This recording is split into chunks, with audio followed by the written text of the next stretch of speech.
নমস্কার।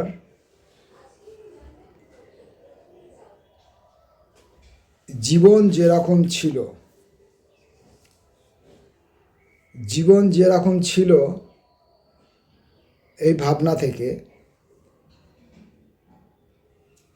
আমি আমার যেদিন মৃত্যু হলো সেই দিন থেকে, যে মুহূর্তে আমার মৃত্যু হলো সেই মুহূর্ত থেকে আমি আমার যে জীবনটাকে আমি ফেলে এসে আজকে মৃত্যুর দোরগোড়ায় উপনীত হলাম, সেই মৃত্যুর পর মুহূর্তেই আমি আমার ফেলে আসা জীবনটা নিয়ে চিন্তা করতে শুরু করলাম। এবং মৃত্যুর ঠিক আগে কি হয়েছিল, তার আগে কি হয়েছিল, ঠিক তার আগে কি হয়েছিল, এইভাবে চিন্তা করতে করতে করতে আমি আমার সমগ্র জীবনটাকে পিছনের দিকে হাঁটতে গিয়ে একবারে আমার জন্ম মুহূর্তে পৌঁছলাম। জন্ম মুহূর্ত অর্থাৎ যে মুহূর্তে আমি আমার মাতৃগর্ভের মধ্যে জাইগোট ফর্ম করলাম। পিতৃ অংশ এবং মাতৃত্বের অংশ, বাবার অংশ এবং মায়ের অংশ দুটি মিলিত হয়ে যখন আমার সৃষ্টি হলো মায়ের গর্ভের মধ্যে, আমি প্রথিত হলাম, সেই মুহূর্তটি হচ্ছে আমার জন্ম মুহূর্ত। ভূমিষ্ঠ হওয়া আর জন্ম হওয়া কিন্তু এক জিনিস নয়। আমার এই জীবন যেরকম ছিল এই কবিতার বইটির মধ্যে, তাই জন্ম মুহূর্ত সেটি। জন্ম মুহূর্তের পরে কিছুদিন মাতৃগর্ভে কেমন ছিলাম সেটা নিয়ে কিছু কথাবার্তা আছে, তারপরে ভূমিষ্ঠ হওয়া আছে। এইভাবে আমি আস্তে আস্তে আমার জীবনের যে পথ A to Z, এই যে যাত্রাকালীন এই যে আমার রাস্তাটি আমি অতিক্রম করার সময় যে ঘটনার সম্মুখীন হয়েছিলাম তার উল্লেখযোগ্য কয়েকটি অংশকে নিয়ে আমার কিছু করে আমার বোধ, আমার উপলব্ধি, আমার কথাবার্তা, এগুলো আমি এক একটি কবিতার মধ্যে বেছেছি। যদিও টোটাল এই বইটা মিলিয়ে একটা সম্পূর্ণ মানুষের একটা জীবনের কথা বলা আছে, সেটি খানিকটা একটা জীবনকেন্দ্রিক উপন্যাসের মতো। অথচ প্রচলিত যে গদ্য ভাষায়, গদ্য সাহিত্যে যে উপন্যাস লেখা হয় তেমন নয়। কবিতার ভেতর দিয়ে উপন্যাসের মতোই একটি কাজ। তো আমি এই বইটিতে মৃত্যু থেকে শুরু করেছি জীবন, মানে জন্ম মুহূর্ত অবধি, জাইগোট ফর্ম করা মুহূর্ত অবধি। তো এখন এই বইটি যারা সংগ্রহ করেছেন গত বছর কলকাতা বইমেলা থেকে, তারা যদি সম্পূর্ণ বইটি শুরু থেকে শেষ অবধি, অর্থাৎ এই বইয়ের বিচারে মৃত্যু থেকে জন্ম অবধি যদি তারা পড়ে থাকেন এবং অনুধাবন করে থাকেন, তাহলে তারা একটি মানুষের জীবন কী গুরুত্বপূর্ণ, এবং আমার এই জীবনের মধ্যে আমি যে ঘটনাগুলোর কথা বলেছি, এগুলো কিন্তু শুধুমাত্র ব্যক্তি আমির জীবনের কথা নয়। এটা সাধারণভাবেই প্রত্যেক মানুষের জীবনেই এই ঘটনাগুলো ঘটে থাকে। সেরকমভাবে একটি মানুষের জীবনচর্চা, তো জীবনকাল। তো যদি তারা বইটি পড়ে থাকেন শুরু থেকে শেষ অবধি, অর্থাৎ এই বইয়ের বিচারে মৃত্যু থেকে জন্ম অবধি, তাহলে তারা কিছুটা হয়তো অনুধাবন করে থাকতেও পারেন। আর বিচ্ছিন্নভাবে একটি দুটি কবিতা যদি কেউ পড়ে থাকেন, তাহলে তারা এই বোধটি অনুধাবন করতে পারবেন না। তাই আজকে আমি এই ভিডিওতে আমি এই বইটির শেষ থেকে, অর্থাৎ এই বইটির বিচারে যেটি শেষ, আসলে মানুষের সাধারণ বোধ অনুযায়ী যেটি জীবনের শুরু, অর্থাৎ ওই জাইগোট ফর্ম করা, সেখান থেকেই আজকে আমি কবিতাগুলি পড়তে শুরু করব। আপনারা যদি, তবে অবশ্যই গোটা বইটা তা পড়া সম্ভব হবে না, তাই কিছুটা দূর অবধি এসে আমাকে থামাতে হবে, অথবা পরবর্তী পর্বে আস্তে আস্তে আমাকে এটা দিতে হবে। যদি আপনারা পর্বগুলি মেনটেন করেন, অনুসরণ করেন তাহলে হয়তো সম্পূর্ণ ভাষ্যটা পেয়ে যাবেন। তাহলে আমি যেটা বলেছিলাম যে জন্ম থেকে আমি পড়তে শুরু করব, অর্থাৎ এই বইয়ের শেষ পাতা 56 পৃষ্ঠা থেকে। জন্ম। একজন যুবতী ছিলেন পৃথিবীতে, যেমন আরও কোটি কোটি যুবতী থাকেন। একজন যুবকও ছিলেন ওই রকমই। এই যুবক আর ওই যুবতীর মাঝে একটা দীর্ঘ রেখা ছিল। সে রেখা কখনো সরল, কখনো জটিল। সে রাস্তার মাঝে অনেক মোড় ছিল, কর্নওয়ালিশ মোড়, লালকেল্লা মোড় বা ফুলঝোর নামের কোনো গ্রামের মোড়। এইসব মোড়ে মোড়ে ওদের জন্য ছিল অনেক আমন্ত্রণ নিমন্ত্রণ। প্রেম নামক একটি রাসায়নিক ঘটনা ক্রমে ক্রমে সেই দীর্ঘ রাস্তাটিকে কাঠি লজেন্সের মতো, ঝুরি ভাজার মতো খেয়ে নিল। একদিন মেয়েটি ছেলেটিকে অভয় দিল পৃথিবী আবিষ্কারের জন্য। ছেলেটি ওর ভেতরের প্রতিটি পৃষ্ঠা, লাইন, অক্ষর পড়ে ফেলল। এরকম আবিষ্কারক কাজের সময় একটা উষ্ণতার সৃষ্টি হয়। তখন সেই সৃষ্টি উষ্ণতার কাছে সৃষ্টিকর্মের ট্রেনিং নেয় সরাসরি। লোকে এই পুরো প্রক্রিয়াটিকে বলে ভালোবাসা। সেরকমই একটি ভালোবাসার জন্য যে ভ্রূণটির জন্ম হয়েছিল, তার জন্মদিন নির্ণয় করেছিলেন একজন গাইনোকোলজিস্ট। তাহলে জন্মের আগে মায়ের গর্ভে আমি যখন ছিলাম, সেই সময়কালের একটা সময়কে ধরা হচ্ছে মায়ের 8 মাস। আমি তখন আর শুধুমাত্র জাইগোট নেই, অনেকটাই আমি হয়ে উঠেছি। ভাবি আমিকে নিয়ে অনেক কল্পনার, আল্পনার জল্পনা চলছে। পৃথিবীর কথাবার্তা, পৃথিবীর নানান ছবি, যার কিছুটা রিয়েলিস্টিক, কিছুটা অ্যাবস্ট্র্যাক্ট, অসম্পূর্ণ কানে শ্রুত হচ্ছে, অস্ফুট চোখে দৃষ্ট হচ্ছে। এক অদৃশ্য কুমোরের হাতে পুতুল গড়ার কাজ চলছে। পুতুল তখনও জানে না তার আকার কেমন হবে, কলসির মতো না কলের মতো।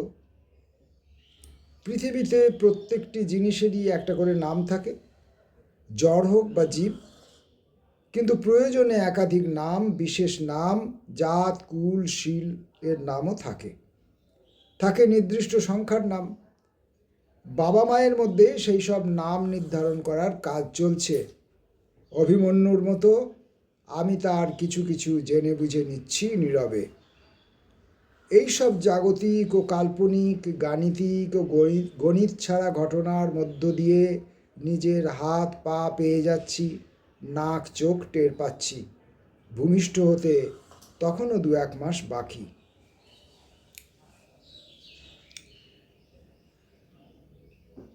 তাহলে মায়ের গর্ভে 8 মাস কেমন ছিলাম, কি কি করছিলাম সেটা বলা হয়েছে। তারপর ভূমিষ্ঠ হতে তখনও 2 মাস বাকি ছিল।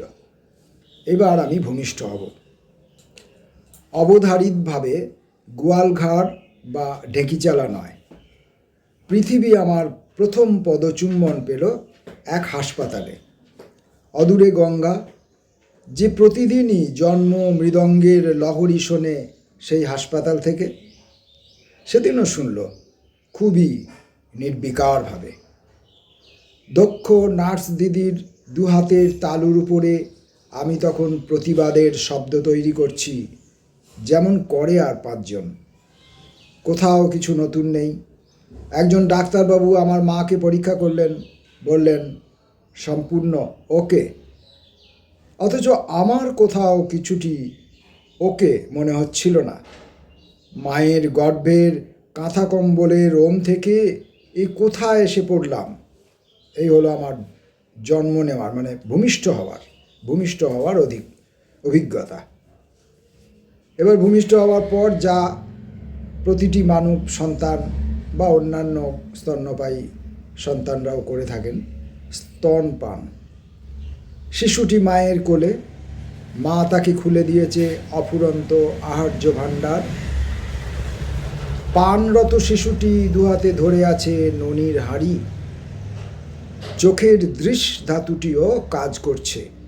দেখার সুখে পরিতৃপ্ত মা তার গায়ে মাথায় হাত বুলাচ্ছে, চুম্বন করছে। অনতি দূর থেকে এক যুবক এসব দেখছে। যুবতীর অনাবৃত স্তন থেকে দু রকমের রস ধারা পাচ্ছে। অন্য ধারাটিতে পুষ্ট হচ্ছে সেই যুবক। শিশুটি সে যুবককে চেনে না। একমাত্র আলো এই সত্য জানে। অন্ধকার যে আলোকে আড়াল করতে পারে না। দু রকমের তড়িৎ আধানের মাঝ থেকে দূরত্বের সরলরেখা মুছে গেলে সৃষ্টি হয় সেই আলো। দুদিকে দুটো বড় বড় পাইন গাছ বেড়ে উঠছে। মাঝে একটি আগামী দিনের নকশা, আর কিছু আবহ সঙ্গীত। সৃষ্টির সেই শূন্য যুগ থেকে যে নীরবে এবং বিমূর্তভাবে বাদনরত, সেই সঙ্গীত থেকেই সৃষ্টি হয় মায়ের বুকের দুধ। দুধ খেলাম, হৃষ্টপুষ্ট হলাম। এবার আমি হামা দেব। তখন চিত হয়েই শুয়ে থাকতাম। তাকিয়ে তাকিয়ে দেখতাম ঘরের ছাদ, যেটাকে অনেক দূর মনে হতো, নাগালের বাইরে। আর চোখে ডান দিক বাম দিকও দেখতে পেতাম কিছুটা কিছুটা, 30 ডিগ্রি বা 45 ডিগ্রি কোণে। আমার মা অথবা বাড়ির অন্যান্য বড়রা কেউ কেউ কখনো কখনো ডান পাশে কিংবা বাম পাশেও শুইয়ে দিতেন।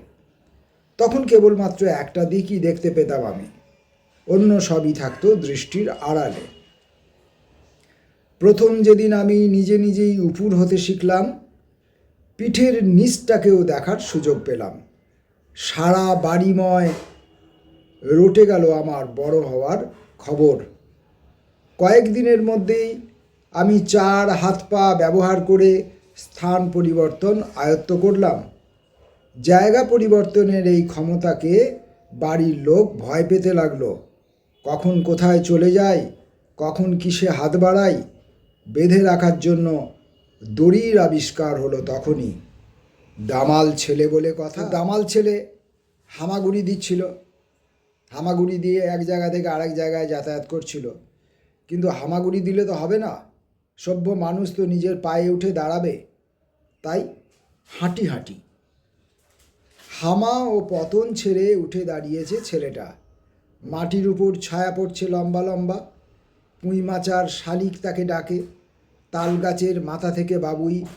দিনরাত অবিরাম লোক আসা যাওয়া করে বাড়িতে। তারা প্রত্যেকেই ওর সঙ্গে কিছু না কিছু বলে। ছেলেটা কুড়িয়ে কুড়িয়ে জমা করে সেসব কথা। দুর্গাপূজার দুর্গা তার বাড়িতে আসতো সপরিবারে প্রতি বছর। মণ্ডপে এসে প্রথমেই সে ডেকে পাঠাতো ছেলেটিকে। আরও অনেকেরই অবশ্য ডাক পড়তো সেখানে। ছেলেটা খুশি মনে কার্তিক গণেশের সঙ্গে খেলা করত। ওদের 2 বোনকে দেখতো দূর থেকে। ওরা কি গুলিডান্ডা মার্বেল খেলা জানে ভাবত। নিজের পায়ে দৌড়াতে শেখা ছেলেটা কি ভাবত? ভাবনা কি ওকে গ্রাহ্য করত, তাচ্ছিল্য করত বাচ্চা বলে? এরপর হাঁটি হাঁটি পা পা করে সে এবার সমস্ত জিনিসের কাছে যাচ্ছে। সব জিনিস নিজে পরখ করছে, দেখছে। প্রত্যেকটি পৃথিবীর যাবতীয় সব কিছুর সঙ্গে তার এবার পরিচয় হচ্ছে। তাই এই কবিতার নাম পরিচয়। আমার বয়স তখন 5। আম জাম কাঁঠাল পেয়ারা চিনে ফেলেছি। কুল তেঁতুল আমড়া ডেলো চিনেছি। চিনেছি গাঁদা টগর বকুল কদম। বাবুবাগদি মদনা গৌতম শুকো এরা বন্ধু। মিলি মালা নক্কি ও ডাবা এরা সব বন্ধুর মতোই।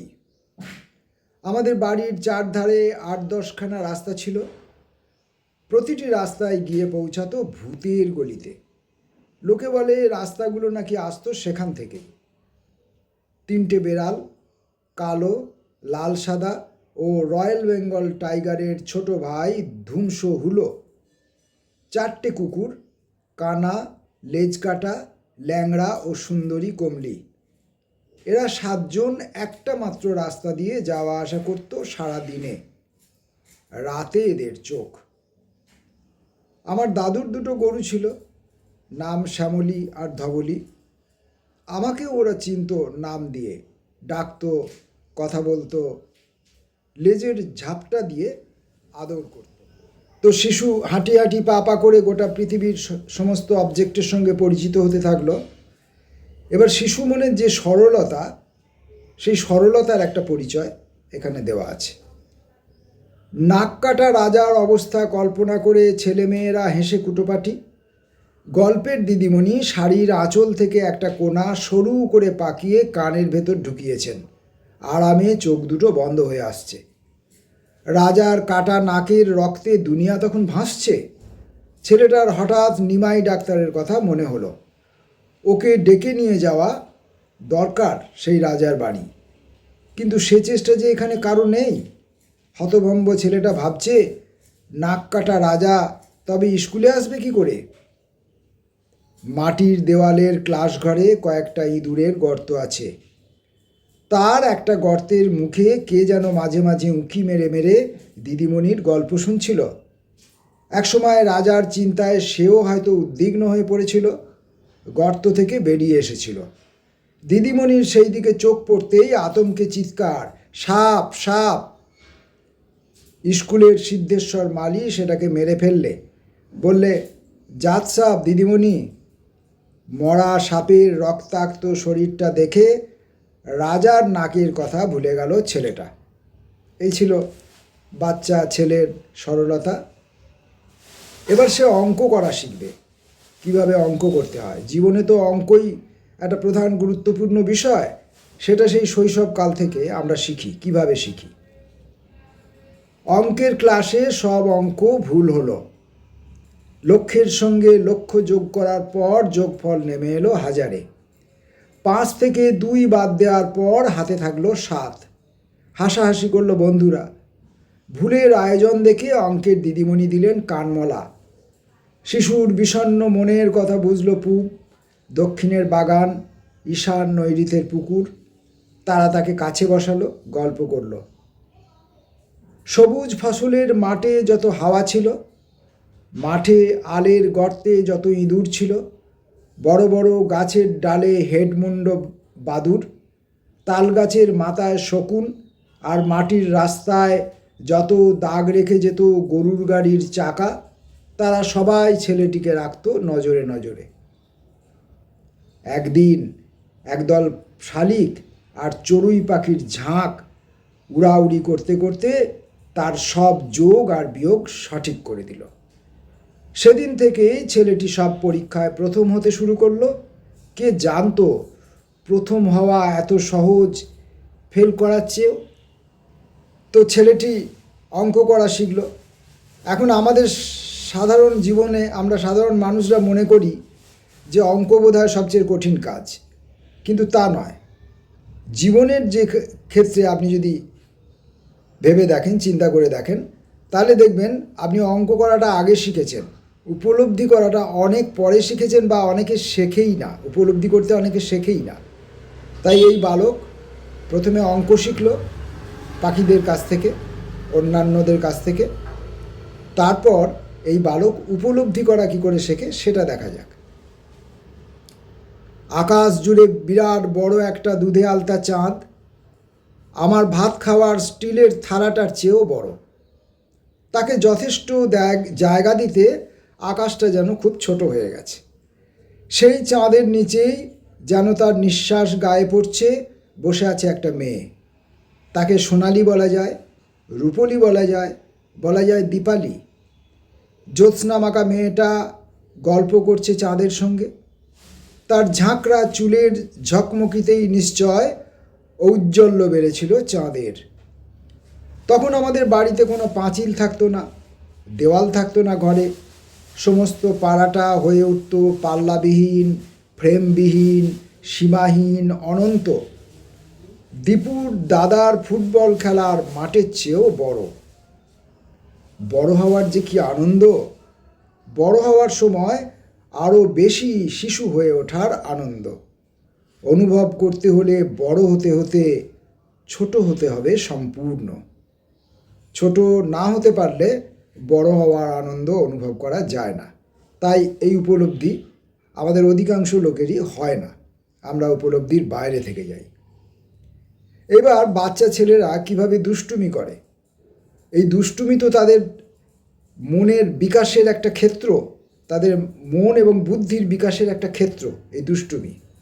যে বাচ্চা দুষ্টুমি না করে তাদের বুদ্ধির বিকাশ হতে দেরি হয়, বিঘ্নিত হয়। তো সেই দুষ্টুমি কেমন করে করে? দুষ্টুমি কেবল অপরাধ করার ইচ্ছে হতো। চুরি করে খাওয়া ছিল এক পবিত্র অপরাধ। কাউকে ল্যাং মেরে ফেলে দেওয়া, স্কুলে কারো টিফিন চুরি করা, আড়াল থেকে ঢিল মারা, চুপি চুপি পিছন থেকে ইজের টেনে নামিয়ে দেওয়া, এসব ছিল খেলা মাত্র। আরও একটা খেলা কোথা থেকে মাথায় এসেছিল কে জানে, কেনই বা এসেছিল, যাকে সামনে থেকে দেখার কোনো বাধা নেই তাকে লুকিয়ে দেখার ইচ্ছে। আমি যখন অপরাধ করি বাড়ির গাছপালারা ভীষণ খুশি হতো। বিশ্বাস করবে না হয়তো, তোমাদের হরিমঞ্চের তুলসী ঠাকুরনও খুশি হতো, বাড়ির বেড়াল, কুকুর, গরু ও তাদের বৎসরাও খুশিতে হো হো করে ঝরে পড়ত নলকূপের জল। বাড়ির একটা ঘরে সব সময় তালা থাকতো, কেন জানি না। সে ঘরে যে থাকতো সে আমার ভীষণ প্রিয় ছিল, আমাকে ভালোবাসতো। আমি তাকে কখনো দেখিনি, সেও আমাকে। তবু আমি সেই ঘরের দরজার বাইরে বসে বসে তাকে গান শোনাতাম। আমার গানের বাণী ও সুর ছিল সততই পরিবর্তনশীল ও কর্পূর জাতীয়। ধরাবাঁধা গান দিয়ে মনের আনন্দের সম্পূর্ণ বিকাশ হয় না, স্ফূর্তির সম্পূর্ণ প্রকাশ হয় না। তাই গানের ভাষা এবং গানের সুর যদি প্রতি মুহূর্তে পাল্টে পাল্টে যায়, তাহলে যিনি গাইছেন, মনের আনন্দে যিনি গাইছেন, তার মনের স্ফূর্তি অনেকটা বেশি সম্পূর্ণ হয় বলে এই বালকের বিশ্বাস। আপনাদের কেমন বিশ্বাস তা জানি না। মানব জীবনে পাপ কিন্তু খুব একটা গুরুত্বপূর্ণ বিষয়। আপনারা পুণ্যার্জনের জন্য তো হাঁপিয়ে ওঠেন, ব্যস্ত হয়ে ওঠেন। আসলে মানব জীবনকে পরিপূর্ণ করতে গেলে পরে পাপ করতে পারাটা একটা খুব গুরুত্বপূর্ণ বিষয়। পাপ না করলে অনেক অভিজ্ঞতা থেকে আমাদেরকে বঞ্চিত হতে হয়। তাই পাপ করা খুব প্রয়োজনীয় বিষয় একটা। তো দেখি এই বালকটি পাপ কিভাবে করেছিল। উচাটন, উৎকণ্ঠা, নিদ্রাহীনতা এসব তখনও তার শব্দকোষে ঢোকেনি। কেবল অজানা নয়, সম্পূর্ণ অশ্রুত।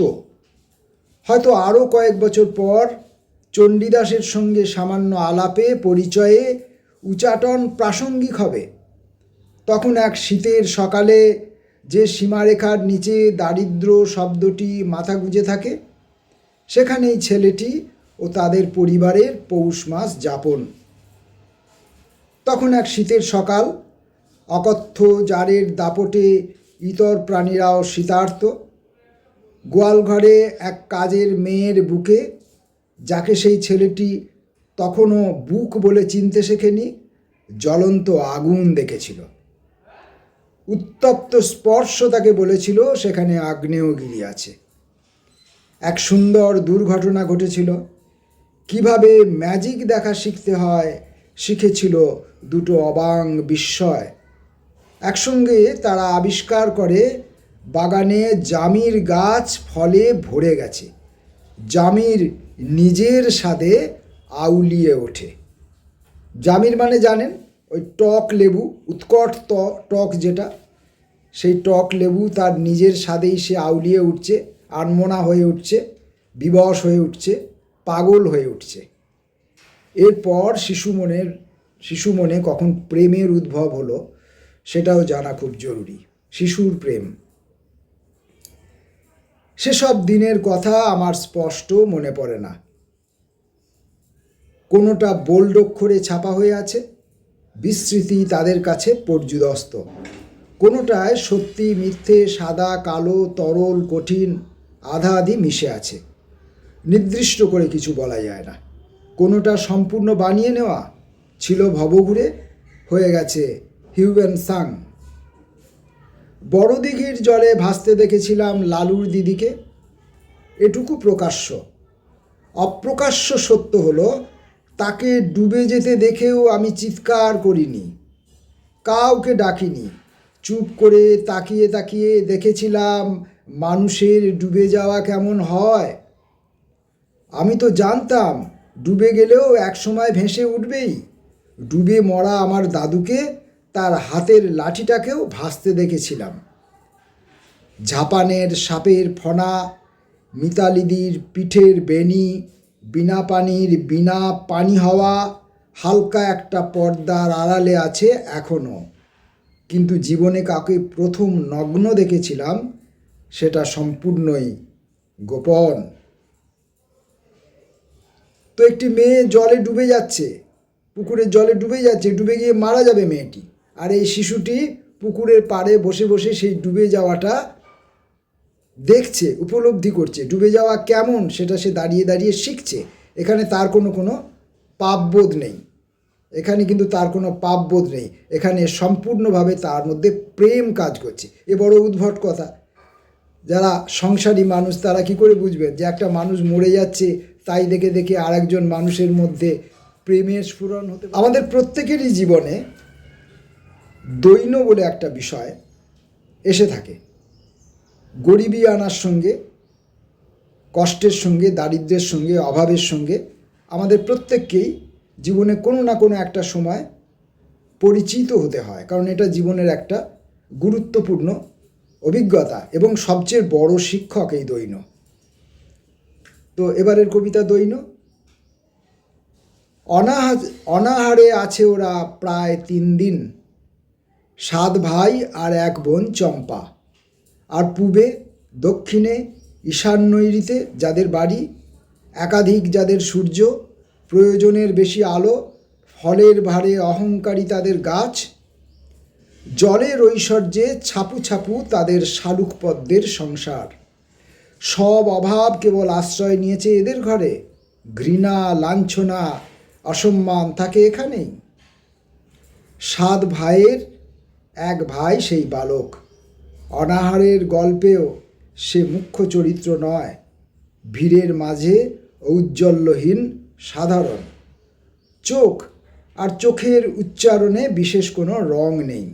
উপেক্ষা ও অপমানে অবশ্যই সমান অংশীদারিত্ব।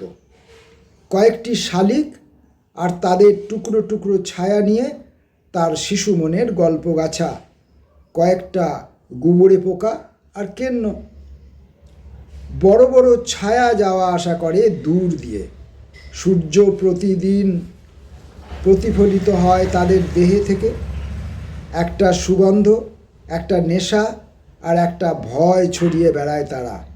লুকিয়ে থাকে বালক। চিন্তা। আলো এসে পড়েছিল। সে কি আমন্ত্রিত ছিল, ছিল রবাহুত, নাকি অনিবার্য? জানে না। বালকটি সেদিন প্রথম বুঝল আলো পড়লে ঘরের চেহারা কেমন হয়। সে নেহাত আর বালক রইল না, একটু বড় হলো। কৈশোরকে গ্রামে ঘরে দেওয়া হয় না নাগরিক সম্মান, বলা হয় ডেঁপো ছোড়া। আত্মপরিচয়ে আলো বলেনি সে কথা, সে কোথা থেকে এলো?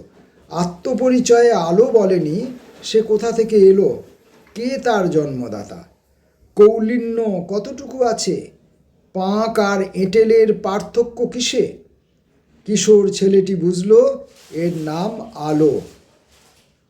পোড়া হাঁড়ির ভুসো আর বাছুরের মাথার উঁকি মারা শিঙে আলো পড়ল সমান কৌতূহলে। আঁচিয়ে নিল উচ্ছিষ্ট আড়াল। ভেতরে ঢুকতে চাইল আলো। ঘাপটি মেরে অন্ধকার ভেতরে বসেছিল। আলোকে তার ভয় খুব। কিশোরের হাত ধরে আলো, আলোর হাত ধরে কিশোর। পরস্পরের মস্তিষ্কে তখন তৈরি হয় একটা বৈদ্যুতিক যোগাযোগ। জ্বলে ওঠে সেই কিশোর, আর আলো চতুর্দিক থেকে মুছে দেয় আয়োজিত বার্ধক্য সব।